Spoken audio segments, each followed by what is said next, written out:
आपने एक खबर सुनी होगी कि एक बच्ची के साथ अत्याचार करने वाले आरोपी को उसके पिता ने गोरखपुर कोर्ट में मार दिया, क्योंकि उस बच्ची के पिता को अपनी न्याय व्यवस्था पर विश्वास नहीं था। बहुत सारे लोगों को ऐसे आशंकाएं हैं कि न्याय देर से मिलता है और सामान्य व्यक्ति को न्याय मिलता ही नहीं। बहुत हद तक ये बात ठीक भी लगती है, लेकिन इसका मतलब ये नहीं कि हमारी न्याय व्यवस्था गलत है। हमारी न्याय व्यवस्था पीड़ितों को न्याय दिलवाने के लिए और दोषियों के विरुद्ध कार्रवाई करने के लिए पूर्णतः सक्षम है। लेकिन कई सरकारी अधिकारी, सरकारी वकील और न्यायाधीश जिन्हें खुद को कई मामलों में लॉ पता नहीं है या फिर कई मामलों में लॉ का ठीक से इस्तेमाल नहीं करते हैं, इस वजह से ये दिक्कत आती है। हम लोगों ने सामान्य व्यक्ति का न्याय व्यवस्था पर विश्वास कायम रहे और वे कानून हाथ में लेने के बजाय न्याय व्यवस्था को सुदृढ़ बनाकर दोषियों को सजा दिलवाए, इस उद्देश्य से एक नई शॉर्ट फिल्म की सीरीज शुरू की है। इस माध्यम से हम आपको ये बताएंगे कि अगर कोई न्यायाधीश जानकार और ईमानदार हो तो वो किस तरह से लोगों को तुरंत न्याय दिलाता है और दोषियों पर कार्रवाई करता है। इस बात को आप जितने ज्यादा लोगों तक पहुंचाएंगे उतनी ही जागरूकता बढ़ेगी और अत्याचारियों का अत्याचार भी कम होगा, उनका मनोबल टूटेगा और इससे हमारे देश में लॉ एंड ऑर्डर की परिस्थिति बेहतर बनेगी। आप सभी लोगों से यह विनती है कि इस सीरीज को जरूर देखिए और ज्यादा से ज्यादा लोगों तक इस संदेश को पहुंचाइए। याद रखिए, अगर सचिन वाजे और परमवीर सिंह जैसे भ्रष्ट और गुंडे पुलिस अधिकारी हैं, तो वहीं पर आपकी रक्षा के लिए जान देने वाले पुलिस अधिकारी भी हैं। अगर शमित मुखर्जी, CS कर्णन, निर्मल यादव, रोहिंटन नरीमन और दीपक गुप्ता जैसे भ्रष्ट और नाकाबिल जजेस हैं, तो वहीं पर कृष्णा अय्यर जैसे विद्वान और कर्तव्यनिष्ठ जजेस भी हैं। व्यवस्था को दोष देने के बजाय उसे सबके लिए उपयुक्त बनाने में मदद करें। धन्यवाद।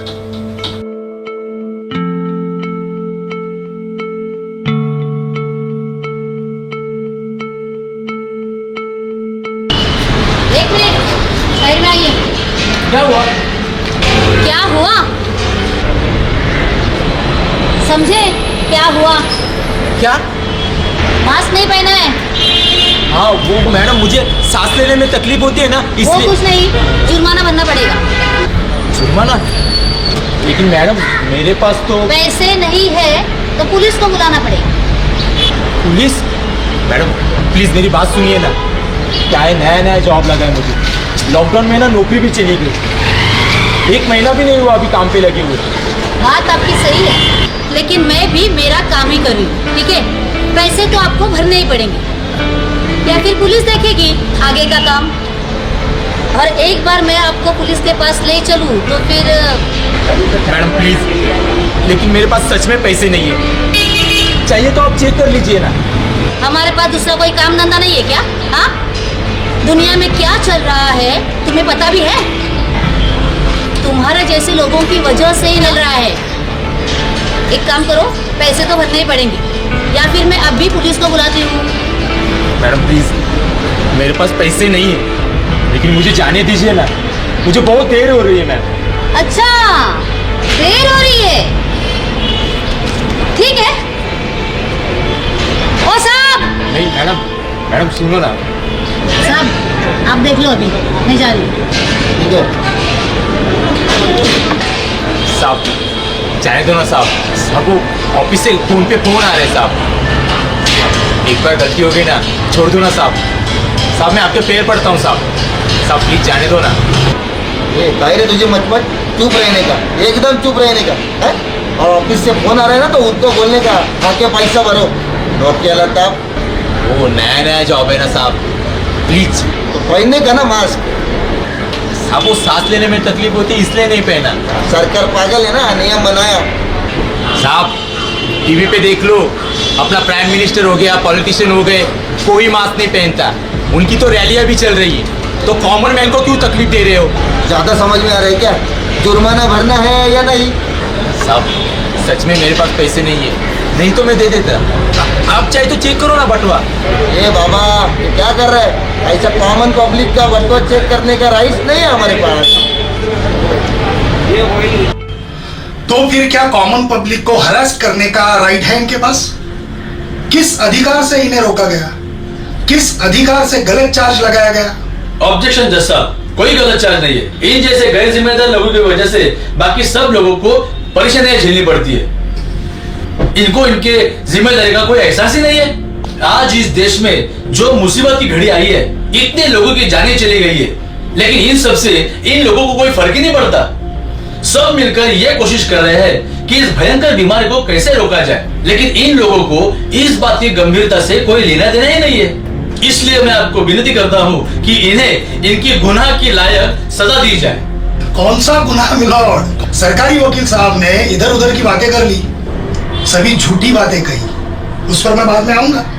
लेकिन ये जिस गुनाह की बात कर रहे हैं वो तो कोर्ट को बताए। जाहिर सी बात है सर, इन्हें सेक्शन 269 के अंडर इन्फेक्शन फैलाने के जुर्म में गिरफ्तार किया गया है। सर, सुप्रीम कोर्ट के डीके बासु की गाइडलाइन के तहत किसी भी व्यक्ति को गिरफ्तार करते समय कारण बताने होते हैं, वो भी लिखित रूप में, और उस जगह के 2 व्यक्तियों के हस्ताक्षर लेने होते हैं। ऐसा कोई पंचनामा हुआ ही नहीं। पुलिस के पास इन्फेक्शन फैलाने का कोई सबूत ही नहीं है माइनर, और ऐसे में पुलिस अधिकारी कंटेम्प्ट ऑफ कोर्ट और आईपीसी 220, 341 और 342 के तहत सजा के हकदार है। सर, पर मास्क नहीं लगाओगे तो इन्फेक्शन फैलेगा ही ना। सरकार के आईसीएमआर विभाग ने और हेल्थ मिनिस्ट्री ने लिखित में दिया है कि उनके पास कोई सबूत नहीं है कि वैसे इन्फेक्शन नहीं फैलता है। तो मिलॉर्ड, लोगों से जो पैसे लिए जा रहे हैं फाइन के नाम पर, जिस तरीके से लिए जा रहे हैं, डरा कर धमका कर, मैं कहूंगा ये एक तरीके का एक्सटॉर्शन है।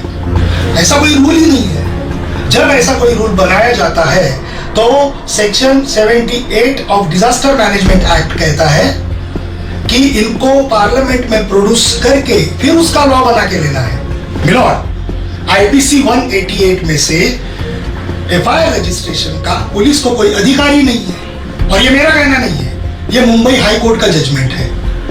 HLS शबे versus state 2020 SCC online Bom 959, और बिना आधार के अंडर 269 लोगों को इन्फेक्शन फैलाने के जुर्म में गिरफ्तार किया जाता है। ये ज्यादती है मिलॉर्ड, ये बेलेबल सेक्शन है। पुलिस अरेस्ट कर नहीं सकती, लेकिन किया है। तो जज साहब, मैं आपसे विनती करता हूं कि इनका कोई जुर्म ही नहीं है तो इन्हें बाइज्जत बरी कर दिया जाए, और आरोपी पुलिस वाले के खिलाफ आईपीसी 341 के तहत गलत तरीके से रोकने के लिए, आईपीसी 220 बिना मतलब रोक के रखने के लिए, और आईपीसी 221 फॉल्स चार्ज, गलत इल्जाम लगाने के जुर्म में कांस्टेबल साहब को 7 साल की सजा दी जाए, और सीआरपीसी के सेक्शन 357(3), 250, 342 के तहत मेरे क्लाइंट को कॉम्पेंसेशन के तौर पर 10 लाख रुपए दिए जाए। थैंक यू जज साहब। बताइए, आपके पास क्या सबूत है कि इसने इन्फेक्शन फैलाया? कितने दिनों से आप पुलिस डिपार्टमेंट में काम कर रहे हो? लीगल सबूत चाहिए, लीगल। आपने क्यों इसे पकड़ा? वो सर सीनियर के आदेश थे सर। सीनियर आपको कुएं में कूदने को कहेगा तो आप कूद जाओगे? आपको पता नहीं है कि आपको कोई भी आदेश दे, पर आपको केवल कानून के हिसाब से ही करना है। आप सुप्रीम कोर्ट का नंदिनी शतपथी और MP द्विवेदी का आदेश पढ़िए। ये फाइन किस नियम की तहत लिया जा रहा था? सर, वो BMC का नियम है सर। BMC के कमिश्नर का? BMC के कमिश्नर के राष्ट्रपति हो गए? क्योंकि डिजास्टर मैनेजमेंट एक्ट में किसी भी तरह का फाइन लेने का कोई प्रोविजन नहीं है, और जब तक पार्लियामेंट में नया कानून बनाया नहीं तब तक आप कुछ भी फाइन लेते हो तो गैर कानूनी माना जाता है, ऑफेंस ऑफ एक्सटॉर्शन माना जाएगा। तो मैं मार्शल के खिलाफ एक्सटॉर्शन का सेक्शन 385 और अन्य धाराओं के तहत प्रोसिक्यूशन में ऑर्डर करता हूँ, क्योंकि इन्होंने पुलिस की धमकी देके पैसा वसूल करना चाहा। सरकारी वकील साहब, आप आपका कर्तव्य भूल गए हो। अब सरकारी वकील हो, अब पहले ऑफिस ऑफ कोर्ट हो, अब पुलिस के माउथ पीस नहीं हो। अब पोस्टमैन की तरह काम नहीं कर सकते हो। जो पुलिस ने बोला और आपने कोर्ट को बोल दिया।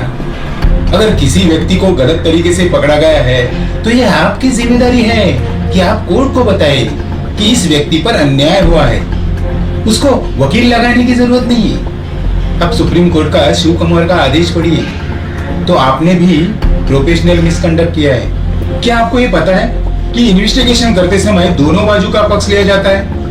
तो जब ये व्यक्ति मास्क क्यों नहीं लगा रहा है, इसके बारे में आपने जो कारण दिए हैं और इन्होंने जो साइंटिफिक डॉक्यूमेंट्स और केंद्र सरकार के आरटीआई दिए हैं, उसका आपने इन्वेस्टिगेशन क्यों नहीं किया? आप जरा सुप्रीम कोर्ट का बाबू भाई का आदेश पढ़िए, अब जुगल किशोर का आदेश पढ़िए, ऐसे और कई जजमेंट है।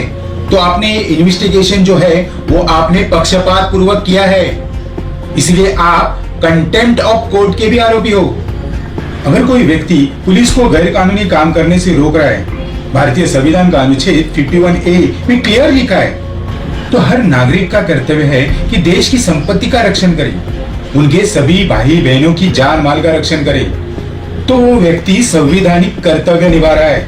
अगर पुलिस उसके ऊपर झूठा चार्ज लगाए तो वो नहीं बल्कि पुलिस गैर कानूनी काम कर रही है। दिल्ली उच्च न्यायालय का अनिरुद्ध बहल और सुप्रीम कोर्ट का इंडायरेक्ट टैक्स प्रैक्टिशनर एसोसिएशन का जजमेंट पढ़ लीजिए। ऐसे सामाजिक कार्यकर्ताओं के खिलाफ अगर पुलिस केस करेगी तो पुलिस के ऊपर ही एक्शन होगा और आपको उन्हें कॉम्पेंसेशन ही देना पड़ेगा। सभी बातों को और सबूतों को ध्यान से समझने के बाद अदालत इस नतीजे पे पहुंची है कि मिस्टर नितिन को गलत तरीके से पकड़ा गया, उनके खिलाफ झूठा केस दर्ज किया गया, जिसकी वजह से उन्हें आर्थिक, मानसिक, शारीरिक पीड़ा हुई है। ये अदालत नितिन को बाइज्जत बरी करती है और आरोपी पुलिसकर्मी तथा महापालिका के मार्शल के खिलाफ गिरफ्तारी का वारंट जारी करने का आदेश देती है और उन्हें तुरंत गिरफ्तार कर जेल भेजा जाए और सीआरपीसी 342, 250 के तहत यह आदेश देती है कि दोषी पुलिस और महापालिका के मार्शल को दोनों मिलाकर पीड़ित नितिन को 2 लाख रुपए नुकसान भरपाई के तौर पर दे।